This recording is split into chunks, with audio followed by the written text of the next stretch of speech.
So this week it's time for the interview.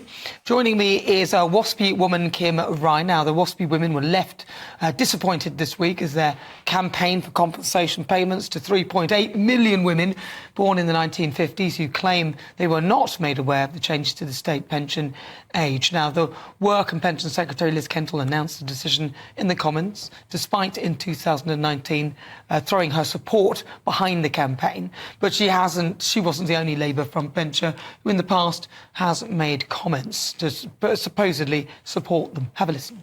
We've said we'll right that injustice, and within the 5 years of the Labour government we will compensate them for the money that they've lost. This is their money that they've had stolen off them, and it's completely unacceptable. I think it's completely unfair, and I want to keep fighting for a fair deal for the WASPI women. Real injustice, and we need to do something about it, Carol, because that wasn't the base upon which you paid in. That wasn't the basis upon which you were working. We've got a government that has basically put its fingers in its ears. Really? Is that your government? Well, joining me, WASPI woman, local councillor and freelance journalist Kim Rye.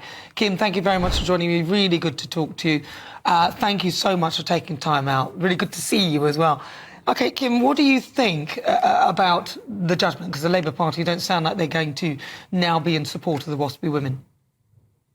Well, I'll give you the printable version. That's what I really think. I don't think you'd like to know. But let's put it this way. We've been told, how dare you? Because you wanted equality. Now you've got equality. Where's the equality for women who, of my age, who have got elderly parents at one end of the spectrum and grandchildren at the other? And a lot of women my age are caring. As well as doing their jobs, they're caring for people in their families. So, you know, that doesn't wash for a start. And the other thing is, where are these mystery letters that we're supposed to have received? I've never received a letter. I've never had it explained to me. I've never been given an alternative like, oh, here's how you can plan for an extra pension in addition to your private pension, you know, so that you can keep things topped up. No advice was given, no help was given. It was just a complete desert of information, as usual. And now we're being told, how dare we, because we wanted equality with men.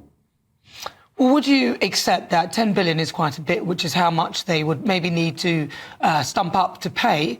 But would you accept some form of compensation in some way that was less than that, or something that took into account the people who definitely wouldn't have heard about it, or the few, because there was about 15 years at which people might argue you could have learnt about it? Well, no, for the simple reason that, you know, there's a great big gap now, I mean, between retirement and actual retirement. And I mean, I sometimes work in the vineyard. I'm a freelance journalist, doesn't pay a lot, but I do for example, I do the harvest in the vineyard. That's manual work. No problem with that at all. I actually enjoy it. I actually enjoy working. But it's the way we've been looked down upon and told, well, you should have known about this. Mm-hmm. You know, don't tell us you've never had a letter, because you have. I don't know anybody in my age group who's ever received a letter explaining any of this in full.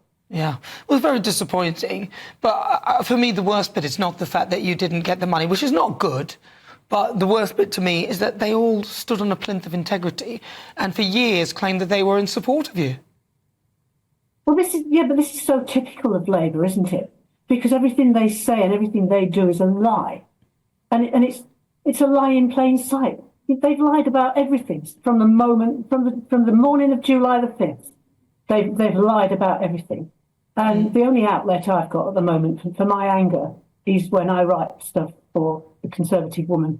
I've got a piece going on there tomorrow. So, you know, it's I don't know how they've got the gall to say that they can't afford it. And yet they're sending money all over the world. They're sending billions in aid to African countries for farmers. On Syria, we're hearing about that. We know who's going to get their hands on that money, don't we?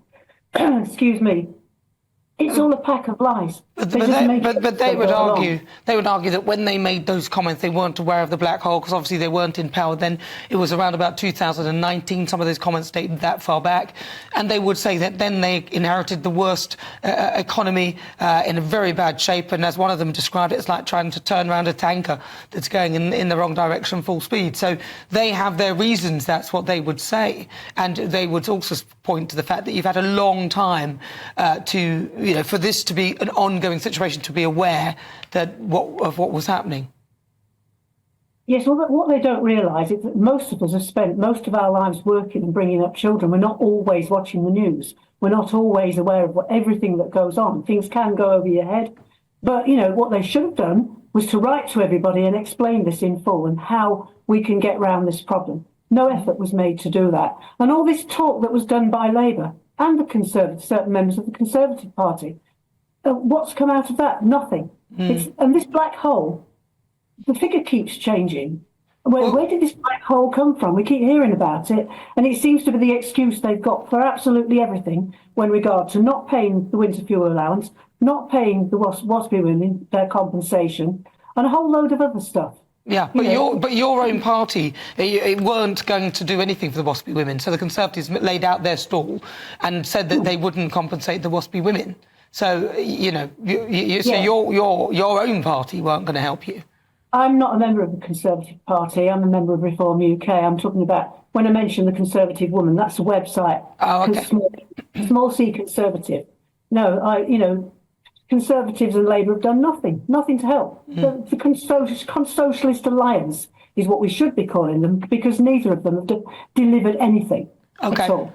All right, well, I was going to ask you as well, you live on the Kent coast. Obviously, there's terrible things happening in Germany. We had the awful incident at the Christmas market, and it's turned out that it's somebody who was not happy, somebody who is who has moved to Germany, lived there for 20 years, not happy with the way he's been treated. And it seems that they were were not happy with the German people, but also not happy with Islam either. So that's what we're getting in terms of reports. But I know you live off the Kent coast, and your experience is lots of people coming. Some of the people coming from the boats actually land near where you live. Is that right? Well, they always came into Dungeness before they got the covered walkway at Dover, but they're still coming in without the lifeboat. We've had people wandering around this town recently, knocking on doors, young migrant men knocking on doors, asking people to charge their phones. In some cases, they ask for money or lifts.